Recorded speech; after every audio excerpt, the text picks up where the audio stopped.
The most important thing in the world is health, because you have nothing if you're dying. Second thing is family and friends who you love. And the third is money, because it's everything else. The smartest thing the rich people ever did was convince the broke people that money doesn't make you happy. Biggest scam alive, because money is freedom. It's freedom to drive what you want, eat where you want, go where you want. Money is freedom. So you want to say money doesn't buy happiness, well then you're saying you're happy to be a slave, because only money is going to give you freedom. So money absolutely is happiness, because freedom is a bare minimum requisite to happiness. I can't think of many scenarios where being rich was a detriment over being poor. There's not many. I think money is a bare minimum requirement for happiness, especially if you're a masculine man who wants to outcompete. Then you need money, because money is basically everything. And they've convinced people, the poor people, oh yeah, he has money, but you know, I have friends and family who love me. So do I. People are psyoped into thinking that rich people are somehow lacking somewhere else. And I'm sure some of them are, but not all of them. There are some people that have everything, just have to accept it. Some people just have it all. They have friends and family and good relationships and love their kids and a bunch of money. And if that doesn't anger you to get up and make a bunch of money, well, I don't know what will. The solutions I've come up with in my mind, of course, are money, because money is power. I want people to understand that when we talk about how money is the root of all evil. Money is also the root of all good.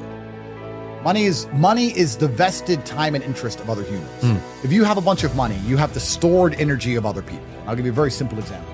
I have money, so I can get somebody to sweep my floor.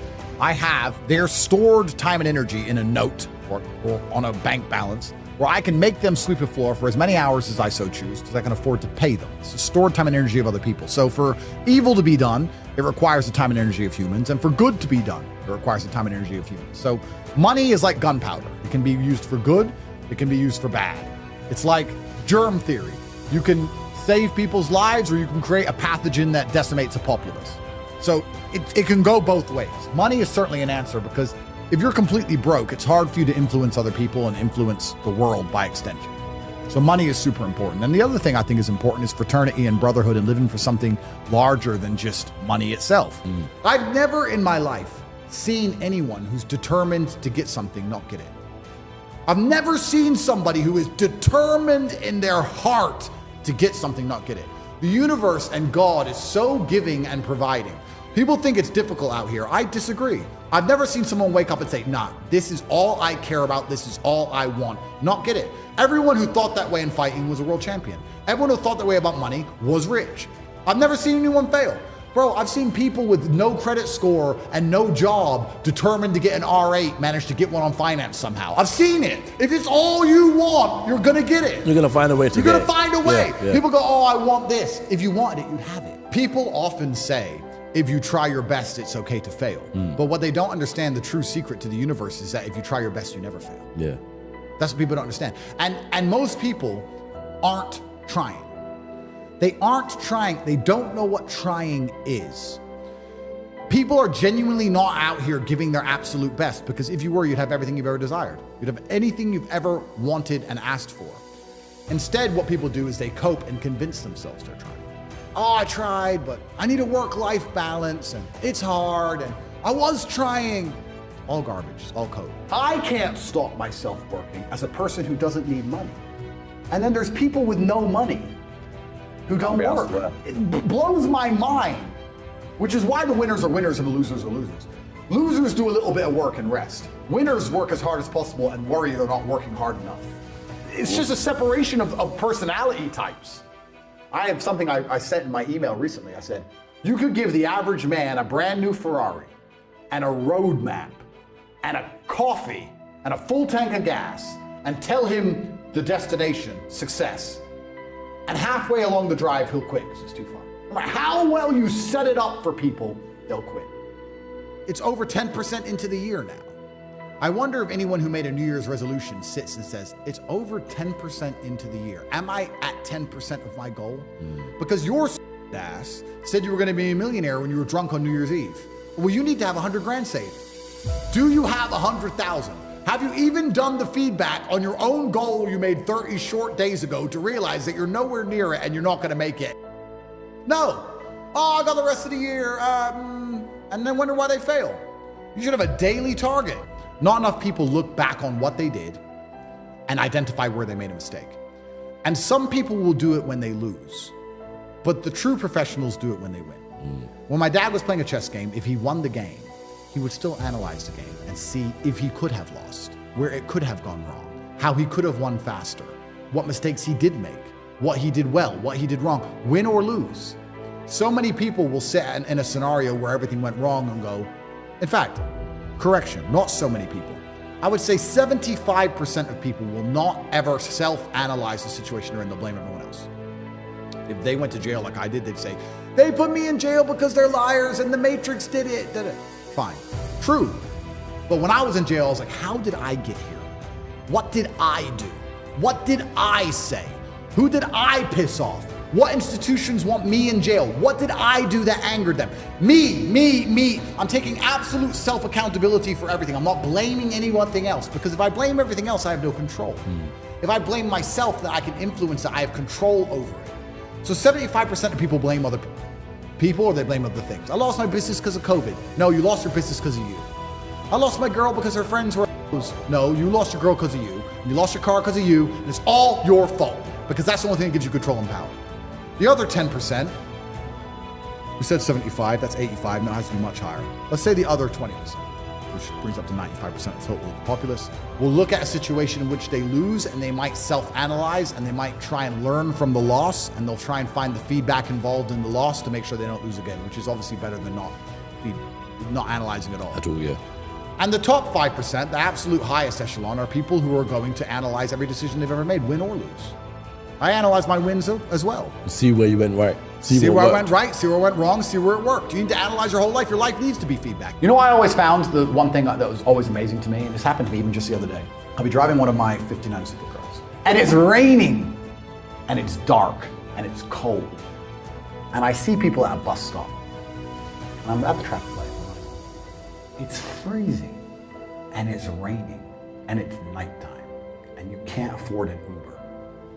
If that won't motivate you, I don't know what will. Because the worst thing about the bus isn't the bus, it's the time you wait for the bus. Time is money.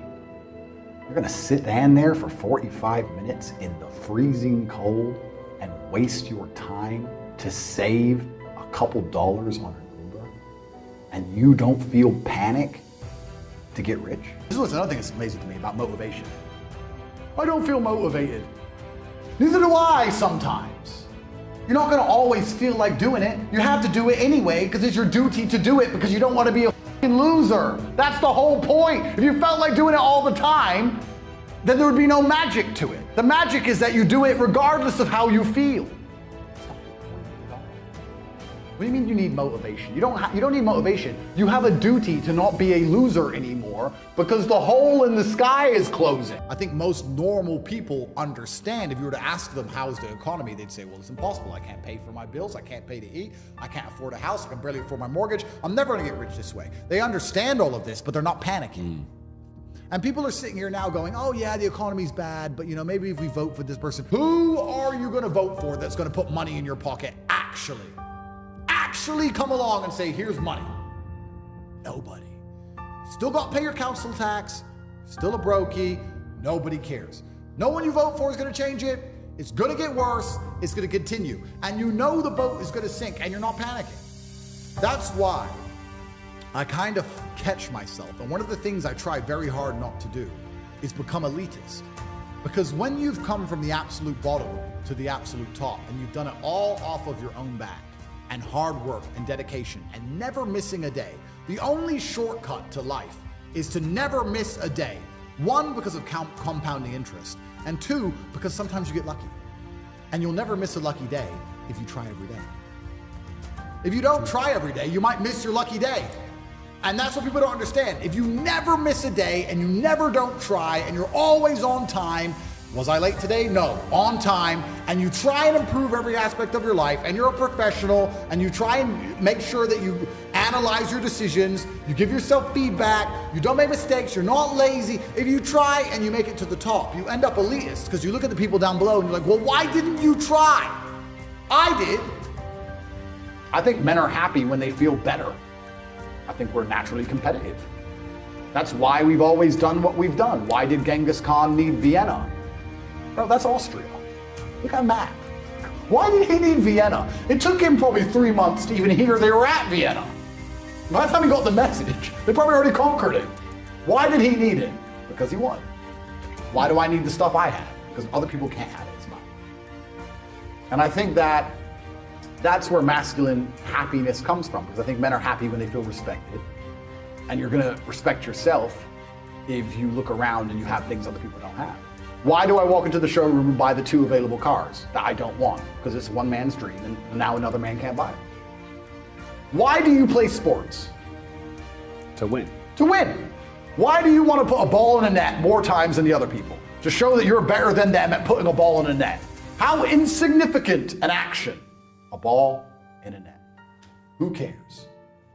A much more significant action would be making a bunch of money, or being physically stronger, or a better fighter, or being smarter, a quicker talker, or being more well-known, more respected, more influential. That's far more important than putting a ball in the net. And you'll spend your time putting a ball in the net to prove you're better than other people. So don't sit and say that I'm a bad person for proving I'm better than everyone else by all the things I'm doing. That's masculine competition. If there's a game being played, and some men realize it's a battle, and some men don't realize there's a battle going on, how can they possibly win? So some of you men are waking up every day not realizing you're in a forever permanent competition with every single man around you. For everything. All of the time.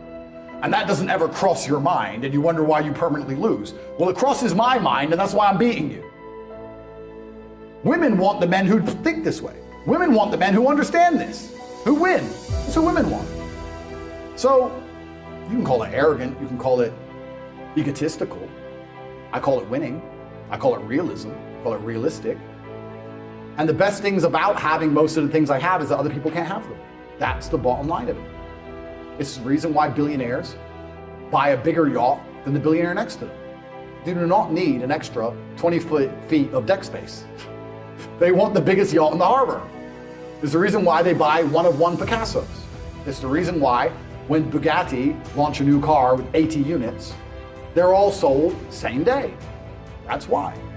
Because winners all think the same way. And anyone who sits and goes, well, you should be more humble. I hear that sometimes. And then I look at who said it to me. And whenever someone tells me their opinion, this is a habit I give everyone at home.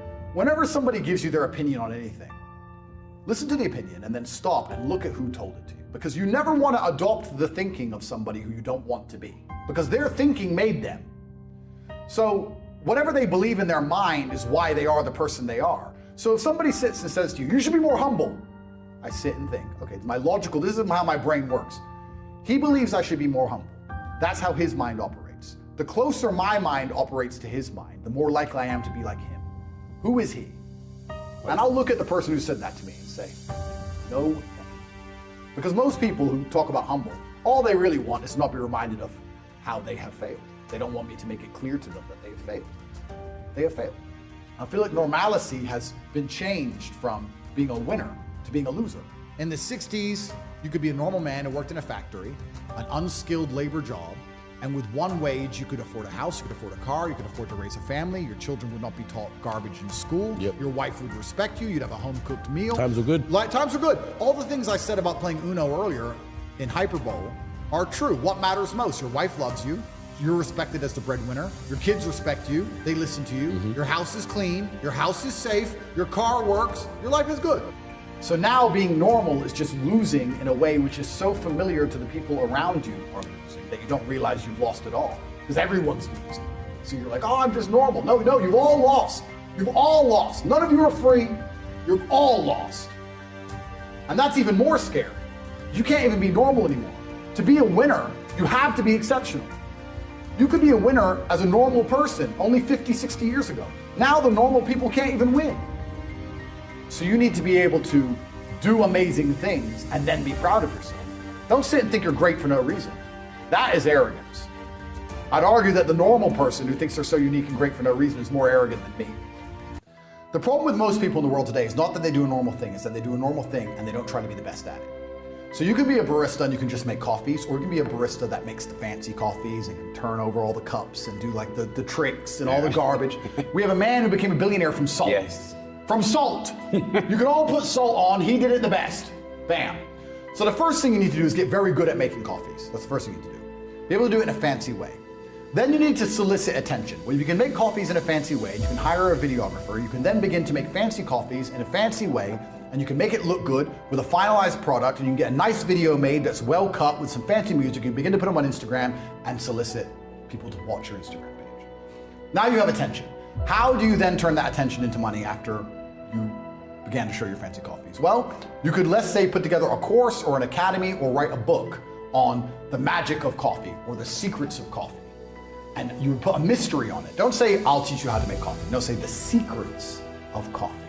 And you'd have a link in your Instagram page, and it would be $9, and it would tell people the secrets how to make coffee, for example. You'd start to sell that for $9. You'd make a couple hundred or a couple thousand, not too much, but you continue to make fancy coffees. People continue to go to your Instagram page. You're now selling the secrets of how to make coffee.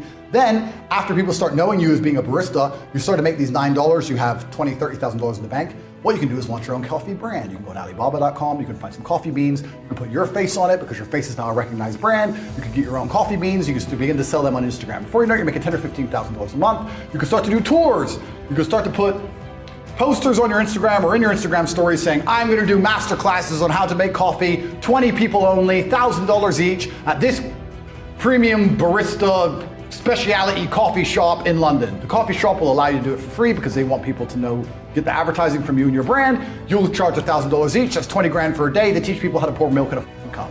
Boom. You've got a coffee brand, you've got an online school, you're doing seminars, you put in a little bit of effort, now you drive a Ferrari. Done. It is that easy to get rich in the world today if you actually try.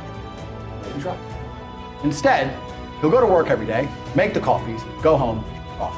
Some people are so lazy that they will work every day instead of get rich. And they think because they're working every day that they're not lazy. Everything I just told you about that could work for an electrician. It's the same thing. Teach people how to wire a plug. Who gives it? You'll make some money if you try. So I think the best mental model as a man is to understand that you cannot be normal. You need to be exceptional. You need to do exceptional things. That ties into the exceptionally good and the exceptionally bad, like we talked earlier. Which means you need to be hard on yourself so you can deal with the exceptionally bad. And if you start to do all these things, they all compound. Everything I've said across all these hours all tie into each other, and you end up in one result. You end up in one place, which is brutal competence, brutal masculine competence. There's nowhere else to be. Nothing will save you besides your own brutal competence. Or I believe that getting rich is one of the best things you can possibly do to help save the world.